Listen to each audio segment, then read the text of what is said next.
In an experiment, 1.288 gram of copper oxide was obtained. 1.288 gram of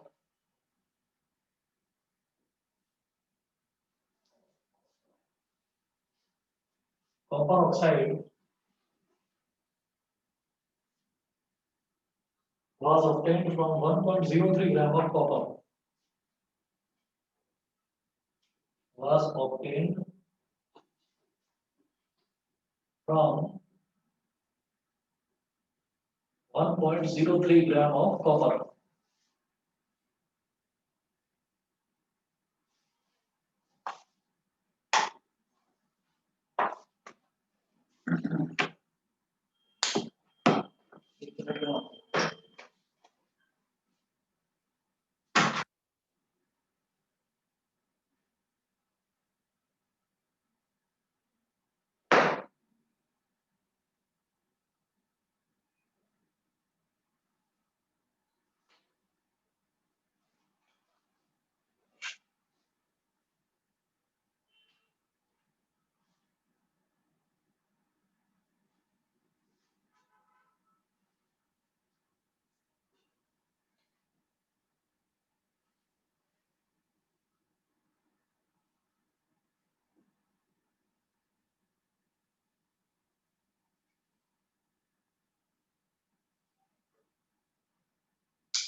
तो question में आपने note करा in an experiment 1.288 gram of copper oxide was obtained from 1.03 gram of copper full stop in another experiment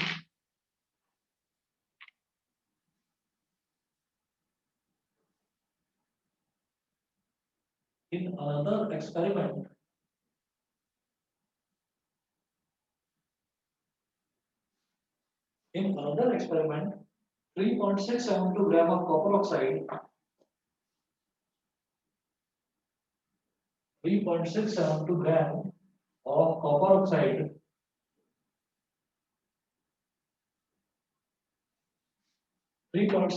gram of copper oxide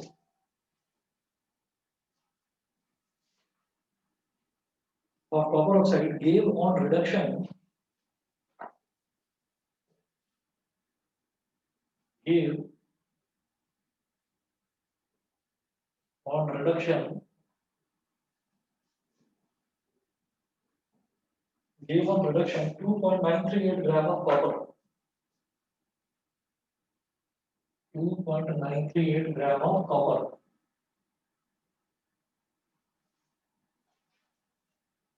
Full stop. Show that these figures verify the law of constant proportions.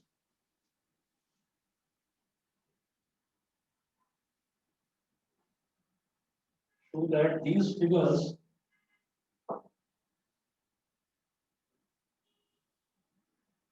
verify the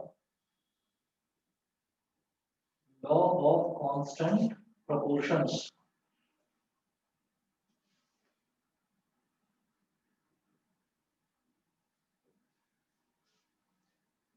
law of constant proportions देखिएगा इसमें इन्होंने बोला है कि दो experiment है in an experiment 1.288 gram of copper oxide was obtained from 1.03 gram of copper ठीक है कॉपर ऑक्साइड का मतलब हम जानते हैं कि वहां पर या तो कॉपर है या फिर ऑक्सीजन है कॉपर और ऑक्सीजन के कॉम्बिनेशन से कॉपर ऑक्साइड मिल गया in another experiment 3.672 gram of copper oxide give on reduction reduction का मतलब क्या होता है कॉपर ऑक्साइड टूट गया give on reduction 2.938 gram of copper ठीक है तो वो टूट गया और उसने 2.938 ग्राम कॉपर का दे दिया ठीक show that these figures verify the law of constant proportions ठीक है मुझे ये शो करना है कि ये जो फिगर है दोनों एक्सपेरिमेंट की ये लॉ ऑफ कांस्टेंट प्रोपोर्शन को शो करती हैं। लॉ ऑफ कांस्टेंट प्रोपोर्शन को वेरीफाई करना है यहाँ पर, तो वो कैसे होगा?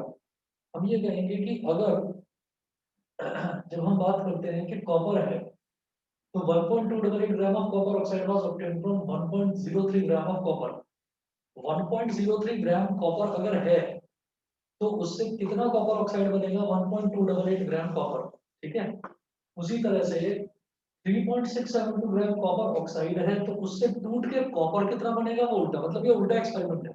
एक में कॉपर से कॉपर ऑक्साइड बन रहा है, और एक में कॉपर ऑक्साइड के टूटने से वापस कॉपर बन रहा है। तो मुझे ये बताना है कि इन दोनों एक्सपेरिमेंट्स को देखते हुए हमारा law of constant proportions verify होता है, ये बताना। देखिएगा, हम यहाँ पर ये कहेंगे कि सबसे पहले जैसे 1.288 gram of copper oxide was obtained from 1.03 gram of copper.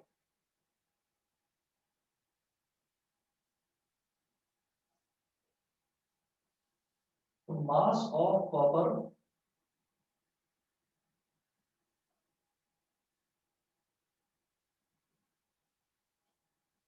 Plus mass of oxygen, mass of copper plus mass of oxygen, ये क्या हो गया? Total mass of reactants is equal to total mass of product. तो product क्या बन रहा है? Copper oxide, mass of copper oxide.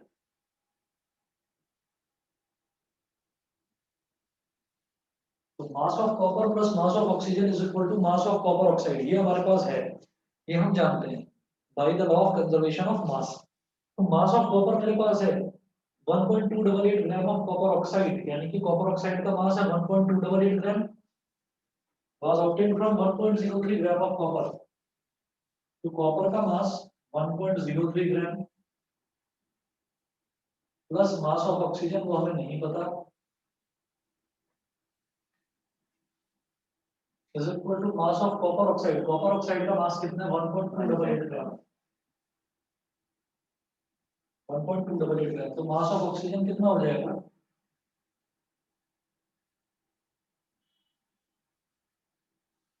Mass of oxygen is equal to 1.288 gram minus 1.03, 03 को लिख लो 030 ग्राम, इसमें से इसको सब्ट्रैक्ट करिए, कितना हो जाएगा? 8 माइनस 0 8, 8 माइनस 3 5, 2 माइनस 0 2, 0.258 ग्राम। ठीक है, 0.258 ग्राम हो गया। अब हम ये कहते हैं कि जो रिएक्टेंट्स हैं, रिएक्टेंट्स मेरे पास क्या क्या है? एक तो कॉपर और एक ऑक्सीजन, कॉपर और एक ऑक्सीजन। तो हम ये कहेंगे कि इन दोनों का रेशो निकाल लो।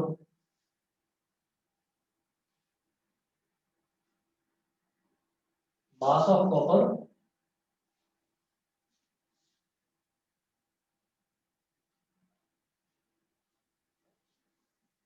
Mass of copper upon mass of oxygen, ये निकालिए, दोनों का रेशियो हो गया ना, mass of copper upon mass of oxygen.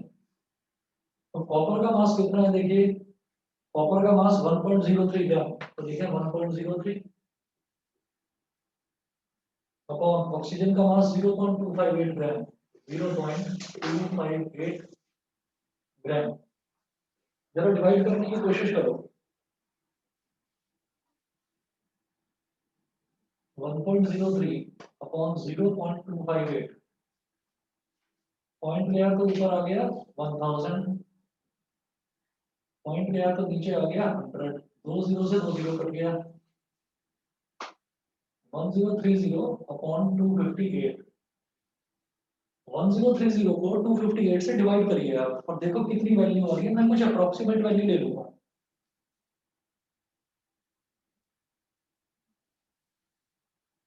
258 और 1030, 258 को किससे मल्टीप्लाई करें कि लगभग लगभग 1030 के आसपास वैल्यू आ जाए, शायद 3 से। देखो 4 से करेंगे, अगर मैं करूंगा 258 इंटू 4,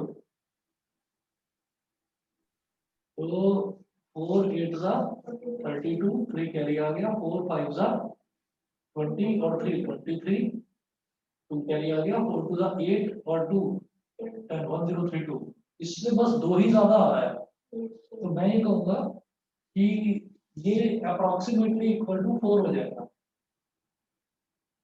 अप्रोक्सीमेटली ये 4 अपॉन 1 हो जाएगा ये समझ में आ गया क्योंकि 103 Yes, sir. 1030 से बस दो वैल्यू ही कम है तो वैल्यू अगर मैं देखूंगा तो 3.99 आ जाएगी उसको अप्रोक्सीमेटली मैं 4 बोल सकता हूँ तो ये रेशियो हो गया बेटा 4:1 तो ये था हमारा एक्सपेरिमेंट फर्स्ट तो केस फर्स्ट बोल दीजिए इसको उसके बाद केस सेकंड देखते हैं सेकंड एक्सपेरिमेंट में क्या हो रहा है कि कॉपर ऑक्साइड जो है वो टूट रहा है उसका रिडक्शन हो रहा है तो 3.672 ग्राम ऑफ कॉपर ऑक्साइड यानी कि यहाँ पर कुछ ऐसा होगा कि कॉपर ऑक्साइड का फॉर्मूला होता है बेटा CuO मालूम है चीज नहीं पता होगा मालूम है चलो ठीक है आप फिलहाल लिख लीजिए कॉपर ऑक्साइड का फॉर्मूला है CuO और रिडक्शन होगा तो कॉपर अलग और ऑक्सीजन अलग तो इसको बोल देंगे ये जो मतलब ये टूट रहा है रिडक्शन मतलब ये रिड्यूस हो रहा है ये टूट रहा है तो कॉपर ऑक्साइड टूट कर कॉपर में और ऑक्सीजन में कन्वर्ट होगा ऑक्सीजन को कभी भी सिंपली किसी भी रिएक्शन में ऑक्सीजन को O नहीं लिखा जाता हमेशा लिखते हैं O2 oxygen exist always exist in diatomic state diatomic मतलब हमेशा ऑक्सीजन के दो एटम होते हैं तो O2 लिखा जाता है इसको अब देखिएगा कि ये है हमारे पास और इस केस में केस सेकंड में कॉपर ऑक्साइड का मास दे रखा है 3.672 ग्राम 3.672 ग्राम A1 reduction 2.938 gram of copper 2.938 gram of copper oxygen कितना है मुझे नहीं पता तो वो मैं फिर से निकाल दूंगा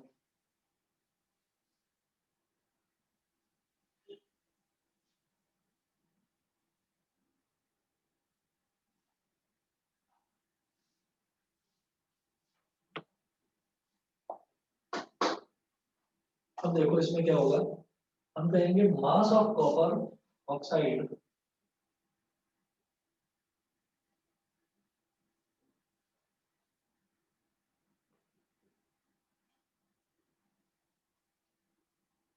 is equal to mass of copper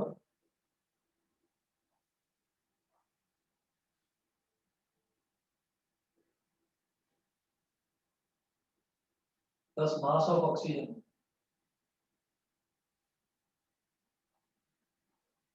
mass of copper oxide हो गया 3.672 मास ऑफ कॉपर है 2.938 और मास ऑफ ऑक्सीजन मुझे कैलकुलेट करना है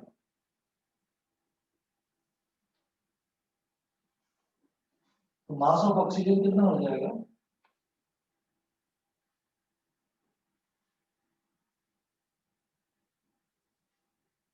3.672 minus 2.938 12 minus 8 4 इधर बचेगा 6 6 minus 3 3 इधर बचा इधर तो 6 है पहले से ही एक कैरी ले लिया 16 minus 9 हो गया 7 तो 0.734 ग्राम तो जैसे मैंने पहले वाले एक्सपेरिमेंट में वहां पर भी क्या था कॉपर और ऑक्सीजन जुड़कर कॉपर ऑक्साइड बना रहे थे यहाँ उल्टा है कॉपर ऑक्साइड टूटकर कॉपर और ऑक्सीजन बना रहा है तो मुझे दो अलग अलग एलिमेंट्स दिखाई दे रहे हैं कॉपर और ऑक्सीजन तो मुझे कॉपर का और ऑक्सीजन का रेशियो देखना है यहाँ पर भी 4:1 ही होना चाहिए तभी law of constant proportion verify होगा तो देखिएगा यहाँ पर भी फिर वही काम करेंगे मास of copper upon mass of oxygen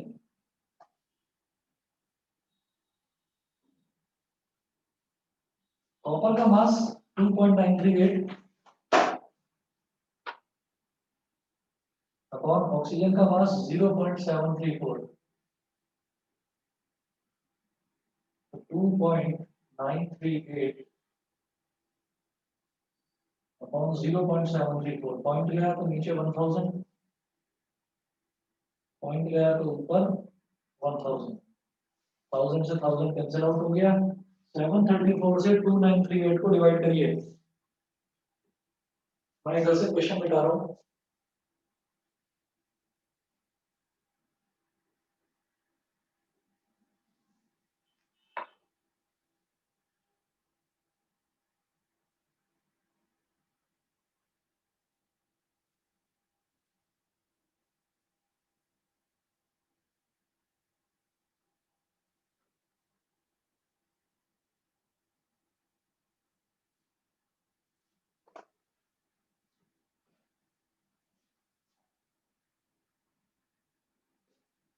तो 2938 और 734, तो 734 से 2938 को अगर डिवाइड करेंगे 4 से 293 से 74 into 4 आ रहा है 2936। 2936 आ रहा है, ठीक है, तो अप्रोक्सीमेटली 4 ही हो गया, है ना। तो इसको भी आप अप्रोक्सीमेटली बोल सकते हैं 4/1, यानी कि 4:1 आ गया ये रेशो की। बेटा सभी को क्लियर है कि नहीं बताइए? सभी को क्लियर है? Divyanshi, Inder, yes sir. Vyasa, Prajakta, yes sir. Yes sir. ठीक है बेटा। योग समझ गए? Yes sir. ठीक है, तो ये भी 4:1 आ गया, वो भी 4:1 आ गया, तो हम ये कहेंगे hence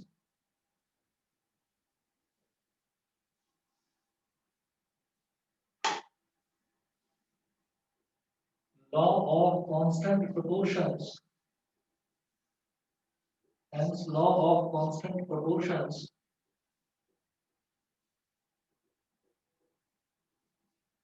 is verified.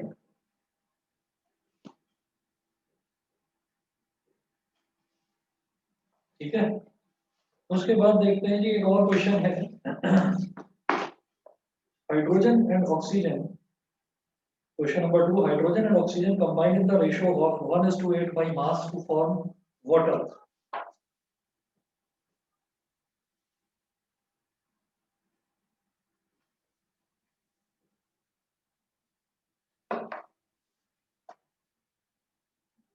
Hydrogen and oxygen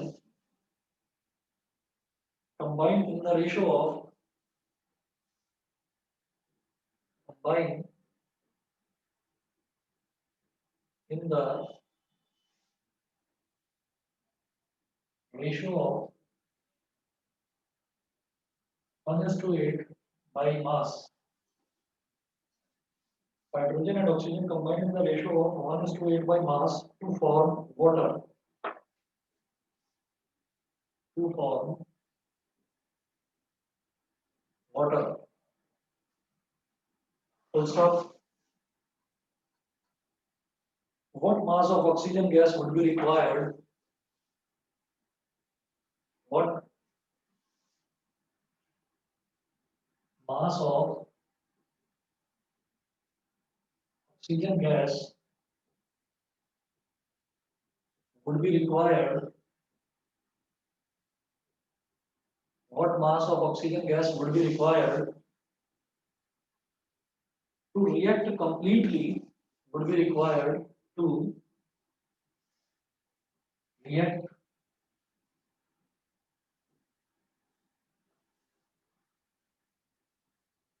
what mass of oxygen gas would be required to react completely with 3 gram of hydrogen gas?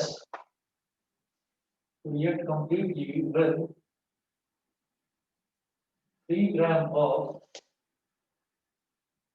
hydrogen gas.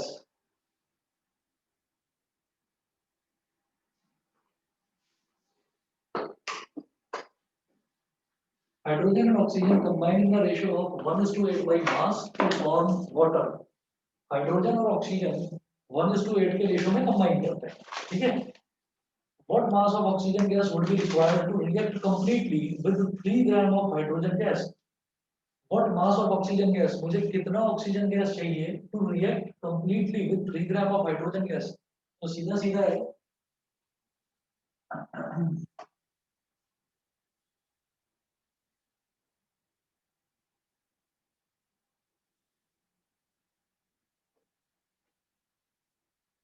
combination ratio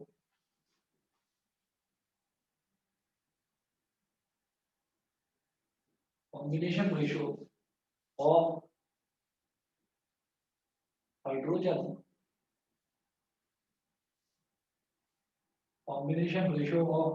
and oxygen is 1:8. It implies that 1 gram of hydrogen reacts with 8 grams of oxygen. तो 3 gram of hydrogen का क्या है, तो हम बोलेंगे clearly 3 gram of hydrogen reacts with, एक proportion fix है, ratio fix है कि 1 ग्राम हाइड्रोजन को 8 ग्राम ऑक्सीजन चाहिए, तो 3 ग्राम को कितना चाहिए, 3 into 8। 2 ग्राम होता तो उसको कितना चाहिए होता, 2 into 8। 4 ग्राम होता तो उसका कितना चाहिए होता, 4 into 8। सिंपल। तो 3 into 8 ग्राम यानी कि 24 ग्राम ऑफ ऑक्सीजन। बेटा समझ में आ गया सबको, सभी को क्लियर है, चले आगे। ठीक है जी, अगला क्वेश्चन देखेंगे।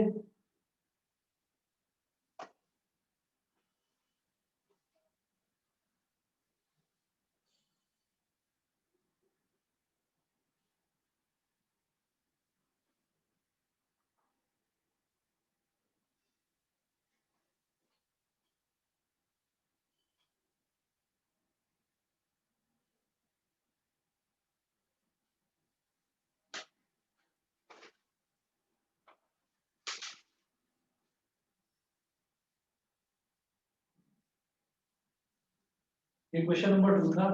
क्वेश्चन नंबर 3 देखते हैं। When 3 gram of carbon is burnt in 8 gram of oxygen,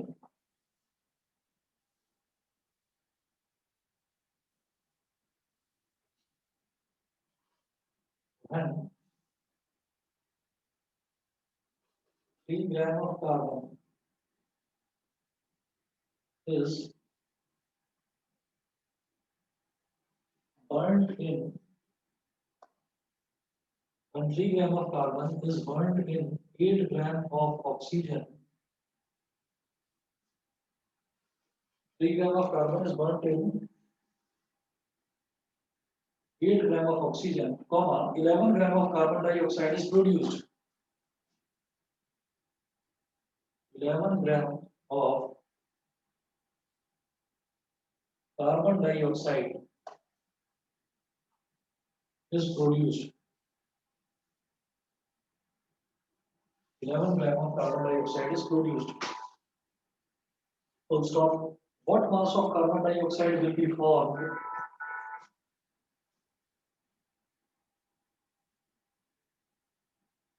What mass of carbon dioxide?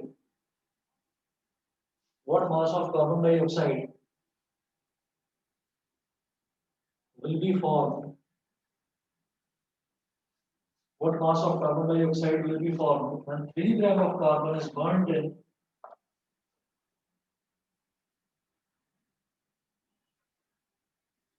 3 gram of carbon is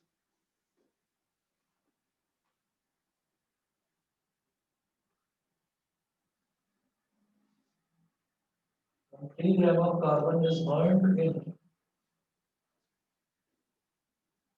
3 gram of carbon is burnt in 50 gram of oxygen. 50 gram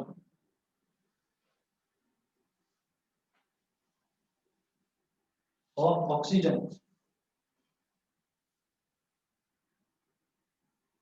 Which law of chemical combination will govern your answer? Which law of chemical combination, which law of chemical combination will govern your answer?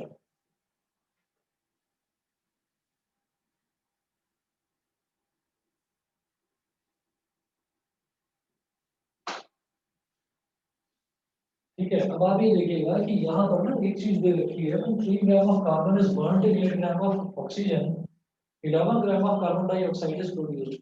तो 3 gram carbon, अब कभी भी किसी भी चीज को अगर जलाते हैं तो ऑक्सीजन की जरूरत पड़ती है, बर्निंग ऑक्सीजन से ही होती है।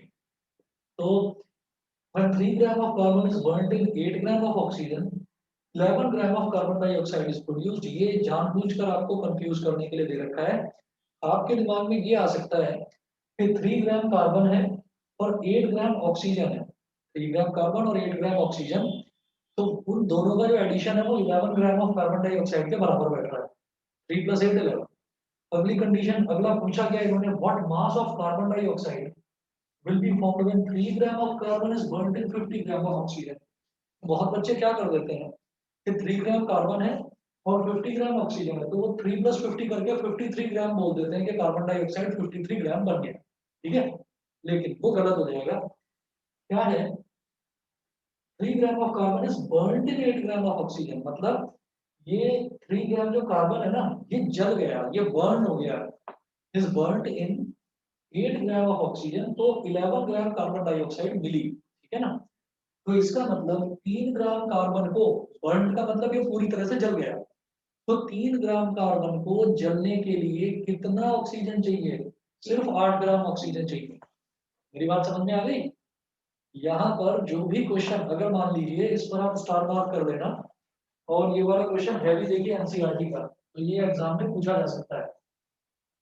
ठीक है, तो 3 ग्राम जो आपका कार्बन है उसका, ये बर्निंग वाला क्वेश्चन दे रखा है, 3 ग्राम कार्बन वो पूरी तरह से जल के खत्म हो जाएगा।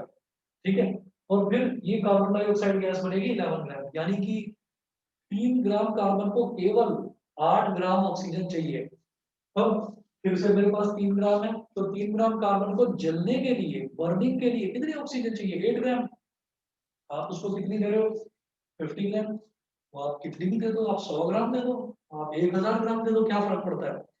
उसको तो जलने के लिए केवल 8 ग्राम ऑक्सीजन चाहिए। तो जो 42 ग्राम ऑक्सीजन है, इट विल रिमेन अनरिएक्टेड, उसको कुछ मिलेगा ही नहीं, क्योंकि 3 ग्राम सिर्फ और सिर्फ 3 ग्राम कार्बन है, उसको तो 8 ग्राम ऑक्सीजन ही जला देगा। ठीक है ना, तो 3 और 8 ये रेशो फिक्स है, 3 और 8 ये रेशो फिक्स है। तो अगर आंसर इन्होंने पूछा है which law of chemical combination will govern your answer, तो हम कहेंगे our answer is governed by the law of constant proportions।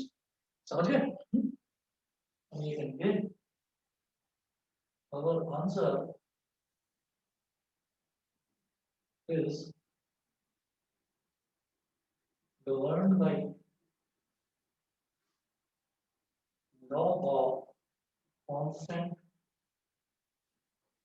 our answer is governed by law of constant proportions, our answer is governed by law of constant proportions।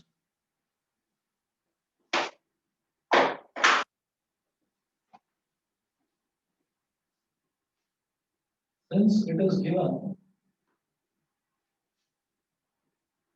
that, since it is given in the first case, it is given in the first case that 3 gram of carbon, carbon को C बोलते हैं, is burned in 8 gram of oxygen to produce 11 gram of carbon dioxide। So in the second case as well, in the second case as well,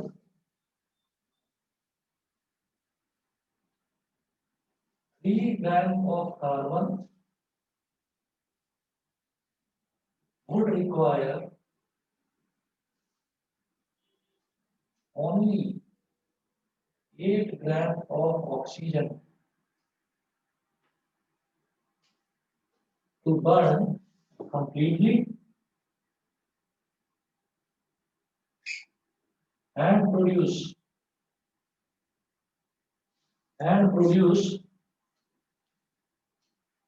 बेटा दिखाई दे रहा है ना सबको? Online वाले बच्चे बताइए,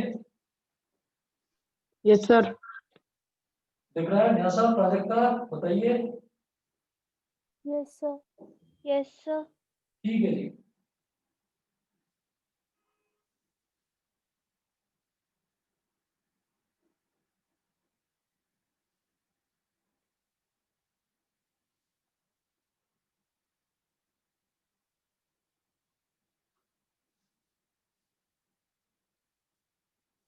Uh, 3 grams of carbon would require only 8 grams of oxygen to burn completely and produce 11 grams of carbon dioxide, and the remaining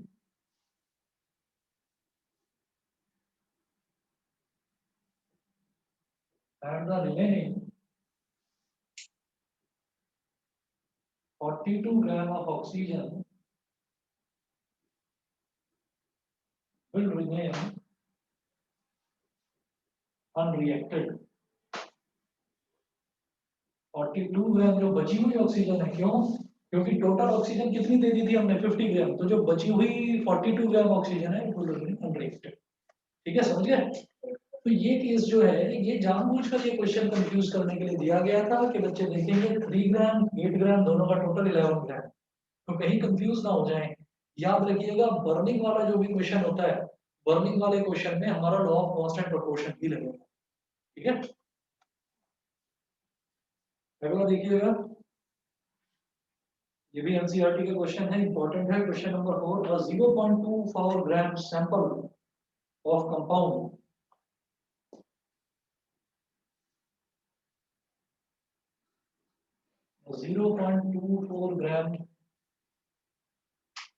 sample of compound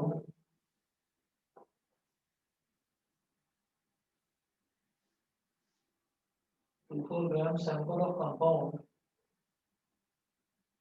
of oxygen and boron was found by analysis of oxygen and boron. 0.24 gram sample of compound of oxygen and boron was found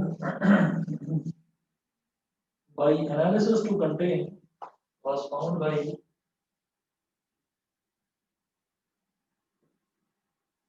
analysis to contain 0.096 gram of boron, 0.096 gram of boron, 0.096 gram of boron and 0.144 gram of oxygen, and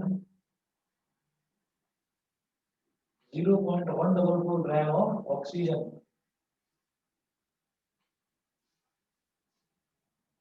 Full stop. Calculate the percentage composition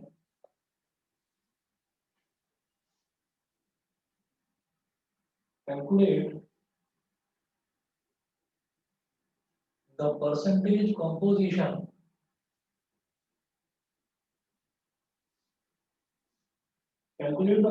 composition of the compound by mass. Percentage composition of the compound by mass.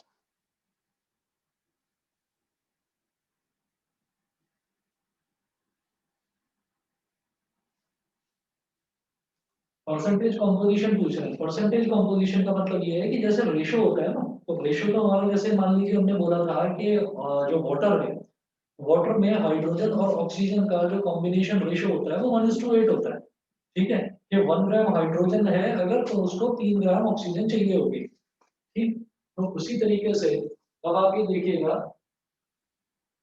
कि 1:8 ग्राम था जैसे oxygen hydrogen और oxygen का, कि 1 gram hydrogen को 8 gram oxygen चाहिए होगी। इसी तरीके से जैसे यहाँ दे रखा है 0.24 gram sample of compound of oxygen and boron, यानी कि ऑक्सीजन और बोरोन के मिलने से कोई कंपाउंड बना है, उसका एक छोटा सा सैंपल निकाल लिया गया 0.24 ग्राम, उसमें से निकाल लिया गया कोई सैंपल, ठीक है, and was found by analysis to contain 0.096 gram of boron and 0.144 gram of oxygen. Calculate the percentage composition of the compound by mass. हम परसेंटेज कैसे निकालते हैं?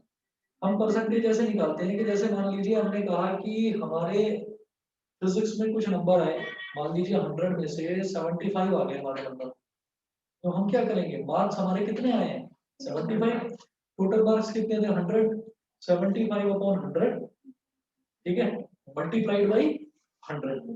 75/100 ही क्यों करा, क्योंकि टोटल मार्क्स 100 थे और परसेंटेज निकालने के लिए 100 से मल्टीप्लाई करा जाता है। उसी तरीके से अगर मान लीजिए आपके 80 में से 75 नंबर आते हैं, तो आप क्या करेंगे, 75 जो आपके नंबर है और टोटल मार्क्स कितने हैं 80, मल्टीप्लाई बाई 100, तो परसेंटेज निकल जाती है इसी तरह से। तो अब आप ये देखिएगा, इन्होंने कहा 0.24 ग्राम sample of compound of oxygen and boron was found by analysis to contain 0.096 gram of boron and 0.144 gram of oxygen।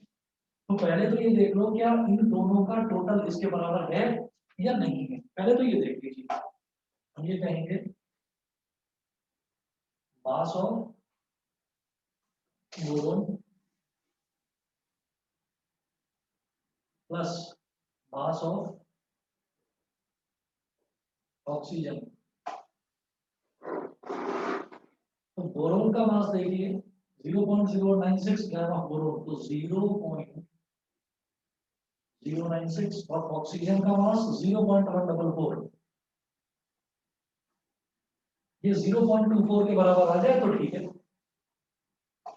6 + 4 कितना हो गया 10, 1 कैरी आ गया, 1 + 9 कितना हो गया 10, 10 और 4 कितना हो गया 14, 1 कैरी आ गया, 1 + 0 1 + 1 2, 0.240 यानी कि 0.24 ग्राम, मतलब मास ऑफ सैंपल।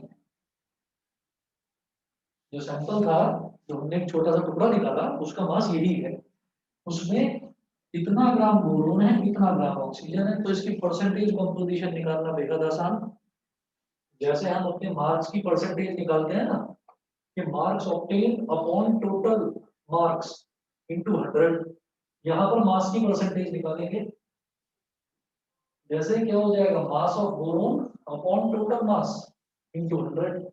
ऐसे ही ऑक्सीजन का क्या होगा, मास of oxygen upon total mass into 100।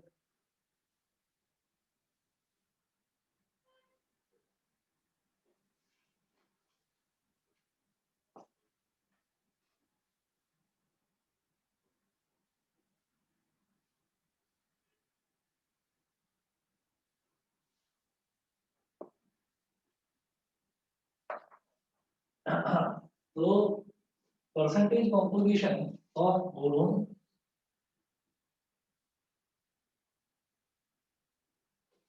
percentage composition of boron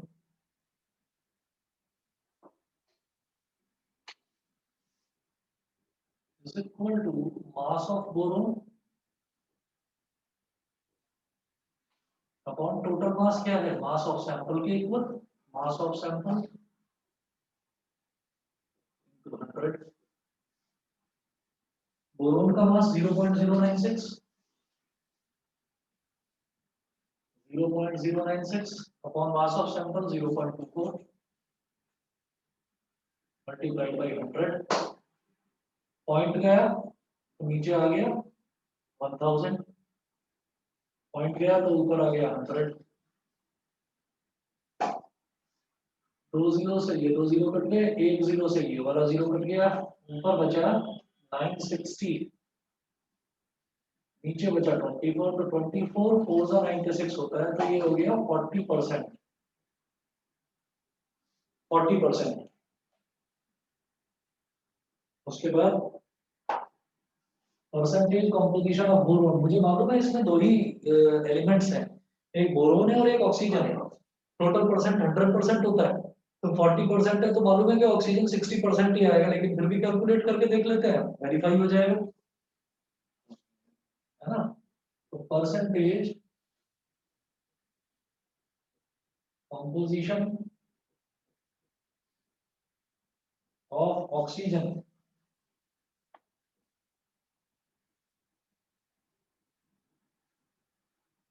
ये होगा मास of oxygen upon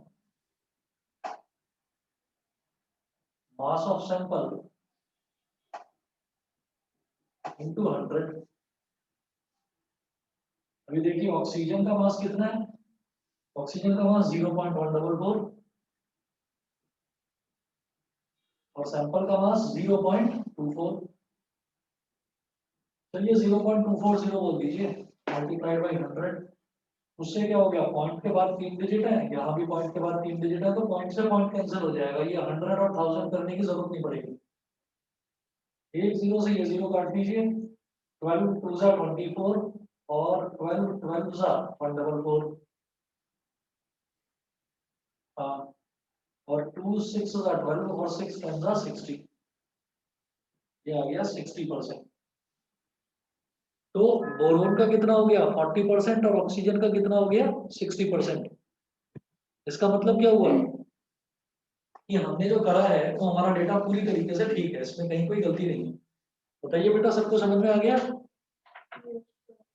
Yes, sir. ठीक है। Yes, sir. न्यासा प्राजक्ता योग बताइए। Yes, sir. ठीक है, दिव्यांशी समझ गए? Yes, sir. ठीक है जी। उसके बाद नेक्स्ट है topic Dalton's atomic theory. Law of chemical combination यही खत्म होते हैं।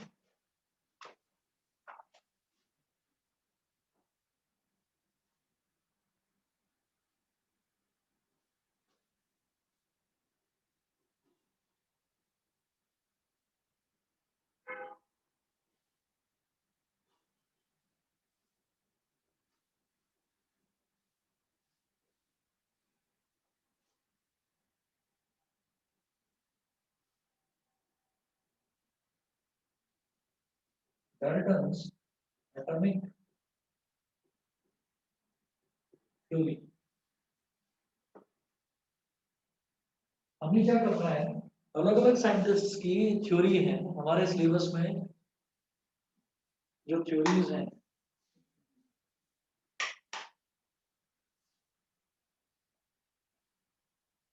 DALTON Dalton apostrophe S, Dalton's atomic theory. तो डाल्टन की एटॉमिक थ्योरी देखेंगे।